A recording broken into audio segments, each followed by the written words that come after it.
स्वागत है आपका दोस्तों आज के इस चैप्टर में जिसका नाम है मोल 2। कल हमने मोल 1 की बात करी थी। इसमें हमने आपको बताया था कि कैसे एक मोल 6.022 के बराबर होता है, और उसमें हमने लास्ट में फॉर्मूला ड्राइव किया था जो था नंबर ऑफ मोल्स, जिसको हम लोग स्मॉल एन से लिखते हैं। तो स्मॉल एन इक्वल टू क्या था, N capital N upon N A, जहाँ एन ए अपना क्या था एवोगाड्रो संख्या और कैपिटल एन क्या था टोटल नंबर ऑफ पार्टिकल्स, यानी कि कुल कितने अणु या परमाणु उपस्थित है किसी भी एक सैंपल में। तो वो कल का था। आज हम जो मोल 2 में उसमें बात करेंगे, इसमें हम लोग ये देखेंगे कि कैसे हम लोग लिखते हैं 12 ग्राम, तो वो 1 मोल के बराबर होता है। जैसे कार्बन का अगर 12 ग्राम लिए तो वो कैसे 1 मोल के बराबर होता है ना। इस तरीके की बातें आज की जाएगी। तो सबसे पहले आपको हम थोड़ा सा बेसिक बताते हैं। जैसे मान लीजिए कोई एक एटम है X, है ना, जिसकी एटॉमिक नंबर यानी कि परमाणु क्रमांक कितना है Z, और उसका एटॉमिक मास कितना है A। तो अगर मैं इसके एटॉमिक मास की बात करूं, तो अगर मैं कोई सा भी एटम, जैसे मान लो मैंने हाइड्रोजन का एक एटम लिया है ना, ध्यान से सुनिएगा। अगर हाइड्रोजन का मैंने एक एटम लिया, तो उस एक एटम का मास या द्रव्यमान कितना रहा होगा, तो मैं उसको मान के चल रहा हूँ क्या, AMU रहा हो। हमेशा याद रखिएगा, अगर कोई पर्टिकुलर एक एटम की अगर बात की जाए तो उसका मास हमेशा किसमें होता है, AMU में। AMU का मतलब क्या होता है, एटॉमिक मास यूनिट, है ना। तो चलिए इसको आगे हम लोग ब्रीफ करते हैं कि कैसे 12 ग्राम 14 ग्राम 16 ग्राम 1 मोल के बराबर हो जाता है किसी भी एलिमेंट्स का, है ना। तो अगला जो टॉपिक है अपना मोलर मास, या इसको हम लोग हिंदी में क्या बोलेंगे, मोलर द्रव्यमान। मोलर द्रव्यमान, है ना, बहुत सीधी सी बात है, मोलर द्रव्यमान। तो मोलर द्रव्यमान क्या होता है ना, ध्यान से। तो it is mass of 1 mole of atoms या मॉलिक्यूल। बात समझ में कि 1 मोल एटम्स या मॉलिक्यूल का जो मास होगा, जो द्रव्यमान होगा, उसी को हम लोग क्या बोलेंगे, मोलर मास। जैसे कि अगर मैं बोलूं कि ऐसे दूसरे शब्दों में क्या बोलेंगे कि 6.022 इंटू 10⁻23 पार्टिकल्स का जो मास होगा उसको हम लोग क्या बोलेंगे, मोलर मास या मोलर द्रव्यमान, है ना। इतने पार्टिकल्स का मास जो होगा वो, है ना, उसको क्या बोलेंगे, मोलर द्रव्यमान। ठीक बात है। अब चलिए मोलर मास को हम लोग 2 भागों में बांटते हैं, है ना। ये 2 प्रकार से होते हैं। एक होता है ग्राम मॉलिक्यूलर मास, है ना। एक अगर इसमें हम लोग समझ जाएंगे तो दूसरे को भी समझने में आसानी होगी। और दूसरा होता है ग्राम एटॉमिक मास, है ना। Gram molecular mass, gram atomic mass. नाम से ही पता चल रहा है gram molecular mass, gram atomic mass. कहने वाली बात क्या कि अगर अपना जो सैंपल होगा, जो हम लोग सैंपल लेंगे, अगर वो मॉलिक्यूल के रूप में रहेगा तो उसके 1 मोल का जो मास होगा उसको हम लोग क्या बोलेंगे, ग्राम मॉलिक्यूलर मास। इसका मीन्स इसमें सैंपल जो होगा अपना, सैंपल जो होगा वो किस रूप में होगा, मॉलिक्यूल के रूप में होगा, है ना। और इसमें जो हमारा सैंपल होगा वो किस में होगा, एटम्स के रूप में, है ना, एटम के रूप में होगा, है ना। तो अगर मैं सैंपल अगर मॉलिक्यूल में रहे तो उसका जो 1 मोल का मास, कितने मोल का मास, 1 मोल का जो मास होगा उसको हम लोग क्या बोलेंगे, ग्राम मॉलिक्यूलर मास। और इसमें सैंपल अगर एटॉमिक रूप में है तो उस 1 मोल एटम का जो मास होगा उसको हम लोग क्या बोलेंगे, ग्राम एटॉमिक मास। बात आ रही समझ में कि सैंपल अगर मॉलिक्यूल के रूप में है तो उसके 1 मोल का जो मास होगा, 1 मोल मॉलिक्यूल, जैसे बोल रहा हूं अपने पास 1 मोल CO2 है, तो 1 मोल CO2 का जो मास होगा उसको हम लोग क्या बोलेंगे, ग्राम मॉलिक्यूलर मास। अब जैसे मैं बोला 1 मोल हीलियम गैस है, तो 1 मोल हीलियम गैस का जो मास होगा, जो द्रव्यमान होगा, उसको हम लोग क्या बोलेंगे, ग्राम एटॉमिक मास। यानी कि इनडायरेक्टली बोले तो कितने 6.022 इंटू 10⁻23 अगर अपने पास मॉलिक्यूल है तो उसका जो मास होगा वो क्या कहलाएगा, ग्राम मॉलिक्यूलर मास। और इसमें भी वैसे ही मैं Na से लिख रहा हूं, Na अगर अपने पास यानी इतने नंबर का अपने पास एटम है तो उसका जो मास होगा वो क्या कहलाएगा, ग्राम एटॉमिक मास, है ना। तो चलिए अब आगे बढ़ते हैं।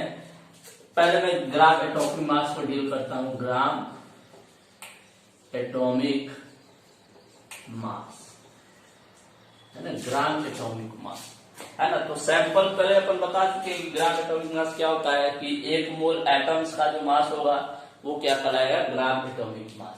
तो इसको अगर हम डील करें आगे के में तो देखिए कि जैसे कि आपने पहले देखा था कि सैंपल किस में रहेगा, एटम्स के रूप में रहेगा, ठीक है। तो एक मोल का जो मास होगा, एक मोल का मास क्या कहलाएगा, ग्राम एटॉमिक मास, है ना। तो अगर हम किसी पर्टिकुलर एक एटम को लेते हैं, जैसे मान लो हमने एक एटम लिया X, तो इसके एक एटम का मास कितना था, वो था AMU, है ना। ये देखिए हमने एक एटम X लिया था जिसका एक एटम, एक कोई छोटा सा कण लिए एक एटम, उसका मास कितना था, AMU, है ना। चलिए तो अगर मैं X के अगर दो एटम ले रहा हूं, है ना, तो कितना हो जाएगा, 2 इंटू AMU, है ना। उसी प्रकार अगर X के अगर मैं Na एटम ले रहा हूं, Na एटम बोलने का मतलब क्या, कितना एटम ले रहा हूं, 6.022 इंटू 10⁻23, है ना।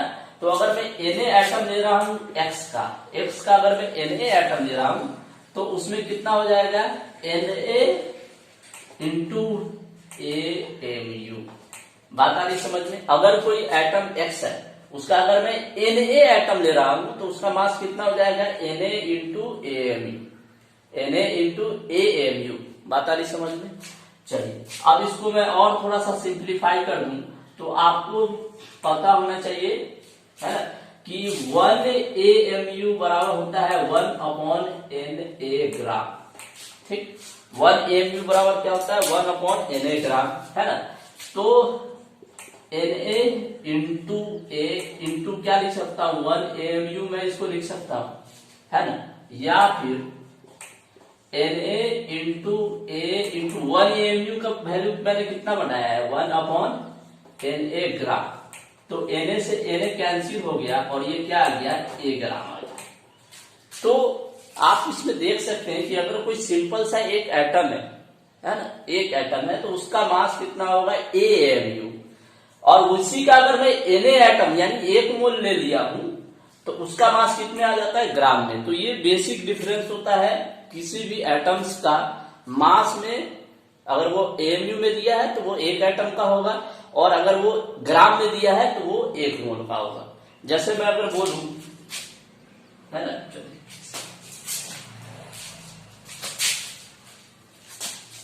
जैसे कि अगर मैं यहां बोल रहा हूं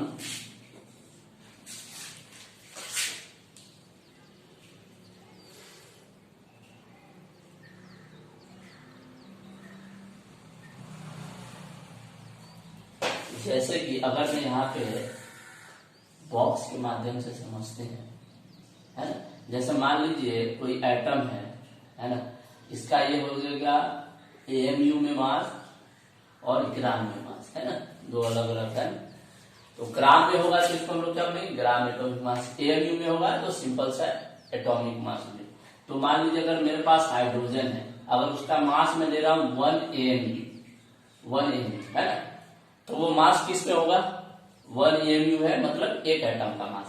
और वही अगर मैं ले रहा हूं 1 ग्राम ले रहा हूं तो इसमें कितने कुल एटम होंगे, 6.022 इंटू 10⁻23, यानी कि Na एटम। यानी कि इसको मैं क्या बोलूंगा, इसका molar mass, sorry gram atomic mass, या इसको मैं क्या बोलूंगा, मोलर मास, है ना। यानी मोलर मास का मतलब क्या होता है, एक मोल एटम्स का मास। और अगर मैं इस हाइड्रोजन का 1 ग्राम ले रहा हूं तो हाइड्रोजन एक ग्राम में कितने हाइड्रोजन के एटम्स होंगे, तो 6.022 इंटू 10⁻23, या इसी को मैं क्या बोलूंगा, Na एन एटम्स, है ना। तो ये बेसिक डिफरेंस होता है। जैसे कि और कोई ले लेते हैं, जैसे हीलियम ले लीजिए, तो हीलियम का कितना होता है बेटा 4 AMU। अच्छा ये 4 AMU क्या हो गया, इसका एक एटम का मास हो गया, है ना। और इसी का अगर मैं 4 ग्राम ले रहा हूं तो ये कितने एटम का मास होगा, Na एटम का मास होगा, है ना। और ये 4 ग्राम आपका क्या होगा, मोलर मास होगा। बात आ रही समझ में। तो ये एक बेसिक सा कॉन्सेप्ट था मोल कॉन्सेप्ट 2 के लिए। अब इसके आगे हम लोग और कुछ पढ़ते हैं, इसको आप लोग नोट कर लीजिए, है ना, जल्दी से नोट कीजिए।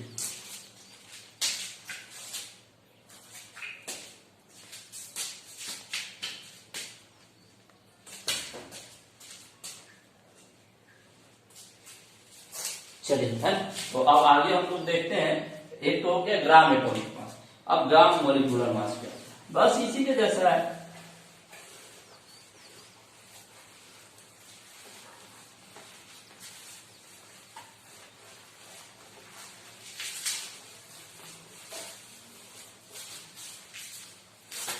चलिए अब आगे हम लोग देखते हैं gram molecular mass. Gram molecular mass क्या होता है, ग्राम मॉलिक्यूलर मास पहले भी बता चुके हैं। एक मोल मॉलिक्यूल का जो मास होगा, है ना, एक मोल मॉलिक्यूल का मास होगा, उसको हम लोग क्या बोलेंगे, ग्राम मॉलिक्यूलर मास। जैसे कि अगर मैं मान लूं कि CO2, है ना, CO2 का अपने पास एक मॉलिक्यूल है ना, एक मॉलिक्यूल कोई गैस है CO2 गैस, उसका हमारे पास कितना है, सिर्फ एक मॉलिक्यूल है ना। तो उसका जो मास होगा, उसका मास कितना होगा भाई CO2 का, बताओ। 44, बहुत अच्छा, 44 AMU की ग्राम, AMU 44 AMU। अगर मैं CO2 का एक मॉलिक्यूल लिया तो उसका मास कितना होगा अपने पास, 44 AMU। तो अगर मैं CO2 का 2 मॉलिक्यूल लिया तो क्या हो जाएगा, 2 × 44 AMU। तो अगर मैं CO2 का, वापस से CO2 लिख देता हूं भाई, मैं CO2 पूरा बन जाए। अगर मैं CO2 का बेटा कितना Na लिया, Na का मतलब क्या, एक मोल ले लिया, तो Na इंटू क्या हो जाएगा, 44 AMU। होगा नहीं होगा, बस वही वाली बात फिर से, Na into 44 into 1 into AMU लिख सकता हूं मैं, कोई बुराई वाली बात इसमें नहीं। तो अब यहाँ पे 1 AMU बराबर क्या हो जाएगा, 1 अपॉन Na ग्राम, पहले ही बताया था, लो भाई पुट कर दो। तो Na into 44 into 1 upon Na ग्राम, Na से Na जय हिंद, बच गया क्या, 44 ग्राम। तो यहां से भी आप क्या सीखे हैं कि आपने यही सीखा है कि भैया अगर CO2 सिंगल रूप में है, एक छोटा सा कोई इंसान है ना, तो उसका एक एटम का, एक मॉलिक्यूल का मास कितना होगा, 44 AMU।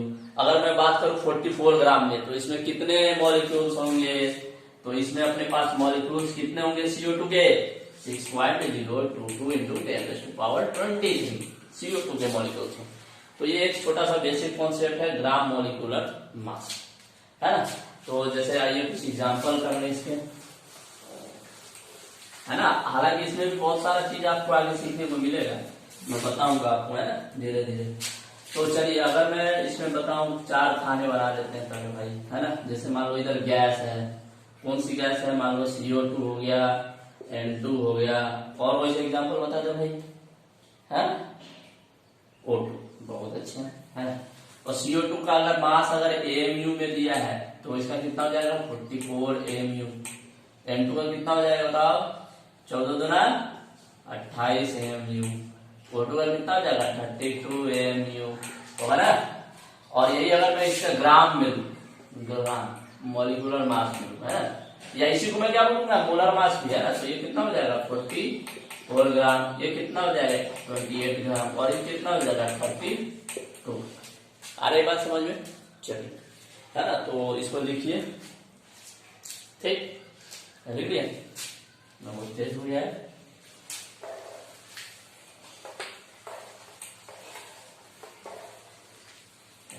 अब आइए हम लोग आगे फॉर्मूला की ओर बढ़ते हैं। अगर एक मॉल को मैं डिफाइन कर रहा हूं फिर से, सा इंक जो है इसका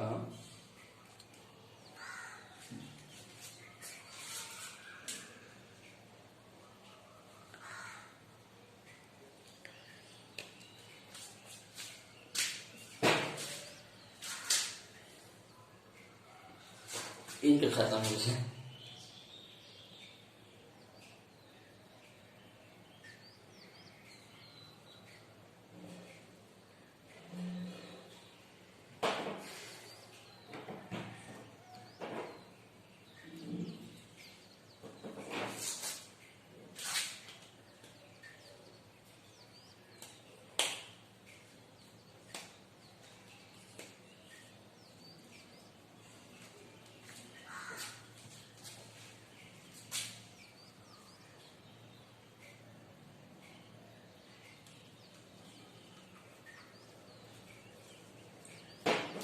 अगर मैं वापस से फिर से अब आ रहा हूं, है ना, बहुत शानदार फॉर्मूला आने जा रहा है, तुम लोग बहुत यूज करते हो इसको, लेकिन पता नहीं होगा वन मोल को।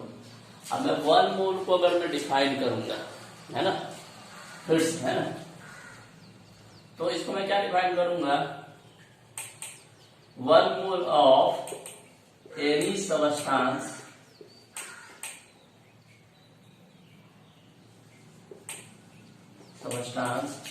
is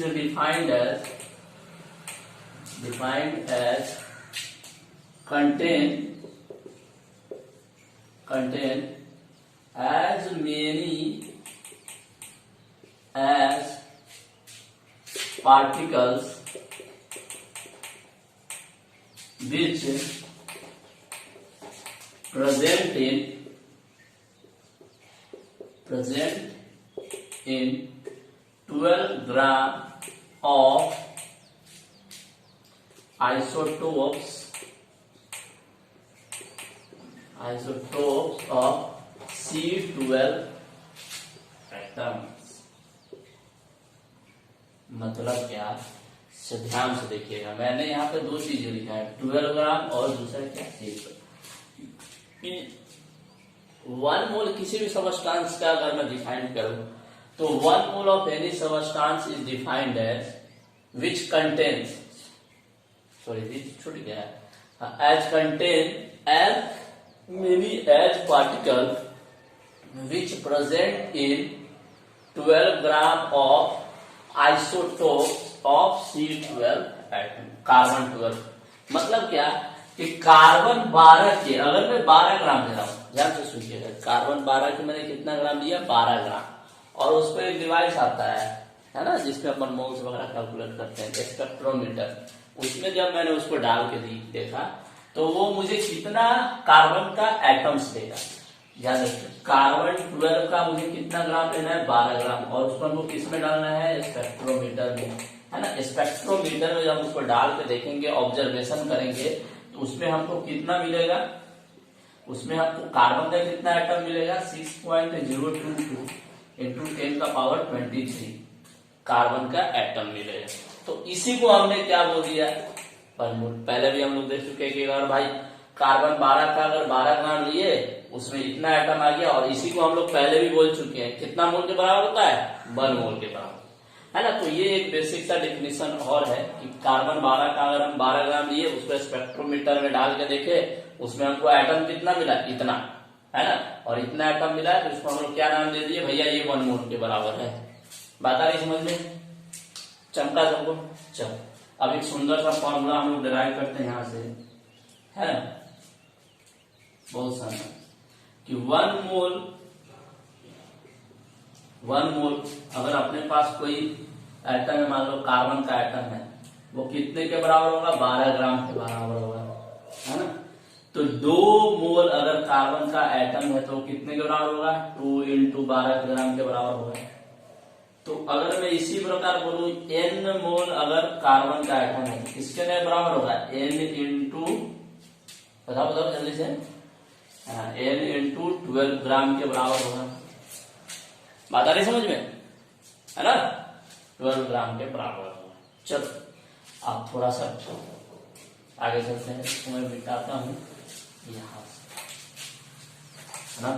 तो n इंटू 12, यानी कि अगर मैं n मोल लिया हूं, कार्बन का, n मोल कार्बन का अगर एटम्स लिया हूं तो उसमें कितना ग्राम होगा कार्बन का, n इंटू 12 ग्राम। और n इंटू 12 ग्राम जो है वो मैं बोल सकता हूं कि ये टोटल वेट है, टोटल वेट है कार्बन का। यानी कि n मोल कार्बन का अगर मैं पूछूं टोटल वेट कितना हो जाएगा तो n इंटू 12 ग्राम होगा। और ये टोटल वेट जो है इसको मैं क्या मान ले रहा हूं, कैपिटल W मान ले रहा हूं। क्या मान ले रहा हूं, कैपिटल W। चल, तो यहां से एक फॉर्मूला आपको ड्राइव हुआ कि n इंटू, अच्छा 12 ग्राम जो है कार्बन का, याद रखिए पहले हमने अभी थोड़ी देर पहले किया था कि कार्बन का एक एटम है तो उसका मास कितना होगा 12 ग्राम, सॉरी 12 MU। तो अगर 12 ग्राम है तो इसका मतलब क्या है, ये इसका 12 ग्राम जो है वो उसका क्या है, मोलर मास है ना। पहले बताया था ना 12 ग्राम आ रहा है तो कितना हो जाएगा, उसका मोलर मास होगा। तो n into molar mass of carbon है ना। और ये बराबर किसके मैं बोल रहा हूँ, W के बराबर बोल रहा हूँ, जहां W क्या है, टोटल वेट है, टोटल वेट दिया हुआ है ना। तो यहां से अगर मुझे नंबर ऑफ मोल्स निकालना हो तो टोटल गिवन वेट अपॉन क्या लिखूंगा, मोलर मास। अच्छा ये भी किस में होगा, ग्राम में, तो ये भी किस में ऑब्वियसली देना चाहिए, ग्राम में ही है ना, क्योंकि n इंटू 12 ग्राम, तो ग्राम n इंटू 12 है ना, ग्राम लगा हुआ, तो ये भी W किस में आ जाएगा, ग्राम में ही आएगा। तो ये भी वेट किस में दिया रहेगा आपका, ग्राम में। और m क्या होगा, मोलर मास।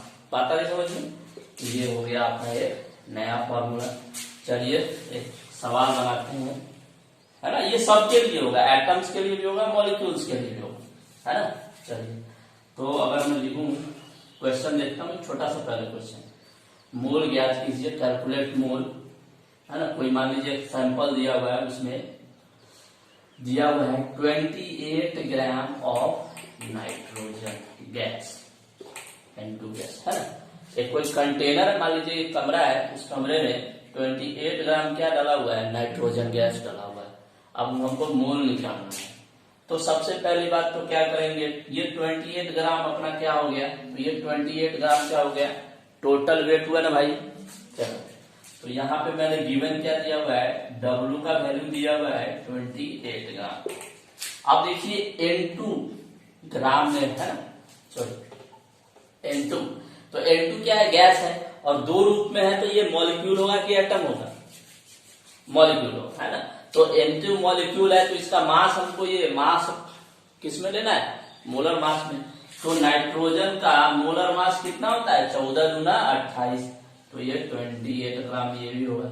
चलिए भैया, तो मोल N बराबर क्या हो जाएगा, 28 डिवाइडेड बाई 28, कट छट के साथ 1 आ जाएगा, तो ये 1 मोल है ना, तो ये 1 मोल हो गया, है ना। तो एक और सवाल देखते हैं, जैसे कि मान लीजिए दिया हुआ है 4 ग्राम हाइड्रोजन H2, 4 ग्राम H2 गैस दिया हुआ है ना, है ना। तो H2 गैस है, तो सबसे पहली बात वेट कितना दिया हुआ अपने पास, 4 ग्राम। मोलर मास कितना हो जाएगा इसका, H2 का कितना होगा, एक हाइड्रोजन का 1 ग्राम, तो 2 हाइड्रोजन का 2 ग्राम। तो मोल्स निकालने के लिए क्या करेंगे, 4 gram divided by 2 gram, cut छट कितना जाएगा, 2 मोल्स, 2 मोल दिया हुआ है ना। तो इस तरीके से आप इस मोल्स के क्वेश्चंस को आप सॉल्व कर सकते हैं, है ना। बेसिक सा है, बहुत ज्यादा दिमाग नहीं लगाना है ना।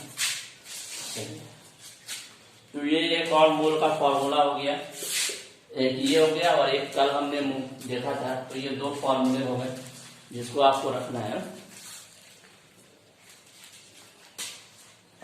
चलिए धन्यवाद।